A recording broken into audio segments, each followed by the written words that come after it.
When is a big scrape down the side of your car a good thing?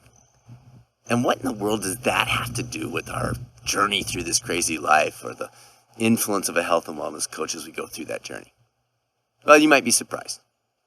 I usually introduce myself as Dr. Bradford Cooper of the Catalyst Coaching Institute whenever we're doing these videos in the studio or I'm speaking at some event. But the purpose of this series of videos is to get outside the studio. Put aside the titles, the degrees, the dress clothes, and just chat, and maybe have this youngster help us once in a while. I'm moving into a unique stage of life, and I know I'm not alone. I thought maybe sharing some of my own struggles and ponderings and lessons I'm learning as I work with my own health and wellness coach might be of benefit to, someone else out there who might be going through their own detour on this journey of life. Over the past week, I've been thinking about scrapes in our paint. About 20 years ago, I was in my mid-30s. I bought my first cool car, a used Nissan Maxima with shiny black paint and an engine and a feel that was quite a bit different than the minivan I normally drove around with Susanna and our 3 kids. Now, while I've never been much of a car guy, I love that car. Probably a little too much. I kept it spotless and would sometimes even spend my lunch hour driving it out west of town for no other purpose than to just soak in the drive. Then one day I came out of the office to drive home and saw this big, long scrape across the driver's side of the car. I was devastated. Yeah, it was fixable, of course. But with a high deductible insurance plan and 3 young kids, I knew we would not be spending the money on something like that. The interesting thing was, over the coming weeks, something odd happened. That awful heartbreaking scrape became freeing.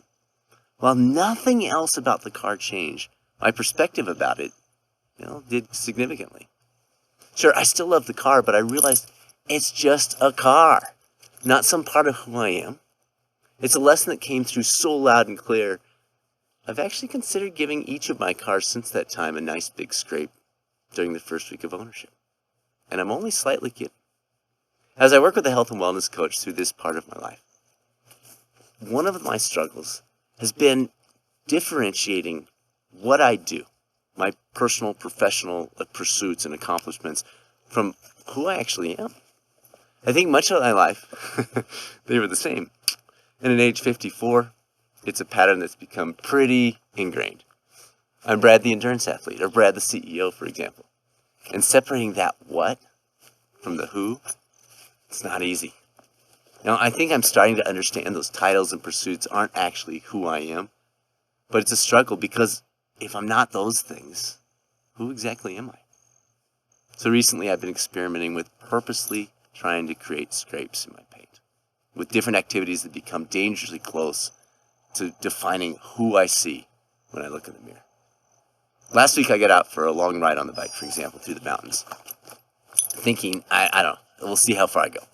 But in the past, that 100-mile mark would have been really important to me because it signaled a big accomplishment, something out of the ordinary, but core to my identity. Oh yeah, that's Cooper. He's always doing crazy endurance stuff like that. Wasn't just a comment from friends. I guess it had become somewhat of a badge of honor, part of who I expected myself to be. But on this particular day, I got to thinking, why 100? Why not 75 or 91? Am I still enjoying this ride? Or am I doing it for the number? I'm not training for a race, so is the value of the additional miles even meaningful? As I pondered those questions, I decided to scrape my own paint. Instead of doing the 100-miler because that's part of my identity, I consciously pulled the plug at mile 86. Now, why a somewhat random number like 86? Because I wanted the paint scraped. I wanted to check on whether I was riding for the outcome or for the activity itself. The magic wasn't meant to be in hitting 100 miles. It was enjoying the ride, getting some great exercise while enjoying the beautiful surroundings we're fortunate to have all around us here in Colorado. That's where the magic exists. That's what makes it meaningful. Not some arbitrary number or artificial expectation from others. The reality is, nobody actually cares one iota how far I ride. Now, there's a lot of talk about knowing our why when it comes to the big things in life. Right now, I'm testing the waters on taking a similar approach around the little things. Am I doing something simply because that's what I always do? Or am I doing it because it's truly the best investment of this precise moment of time, in this exact place, relative to the journey I'm on in this specific stage of life. I'll tell you what, it's not an easy conversation to have with myself or with my wellness coach. It's much easier to just keep doing what I've always done. But I'm a different person than I was a decade ago, a year ago, even a week ago. As I move through this next step of the journey, one of the things I'm asking myself, come here, baby, is why this? Why now? After spending decades taking the next predetermined step simply because that's what Cooper does, and yes, I get it, there's a little third-person component in there, I'm curious to see if those steps change when I look deep into the mirror and ask, why? Is this helpful? If so, please let us know through your comments and shares. We're just trying this out. If so, I'll be back with more. If not, we'll just let this series go.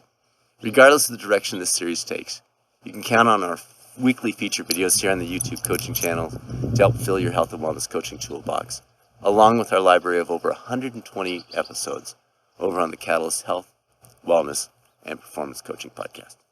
Thanks, everyone. Take care.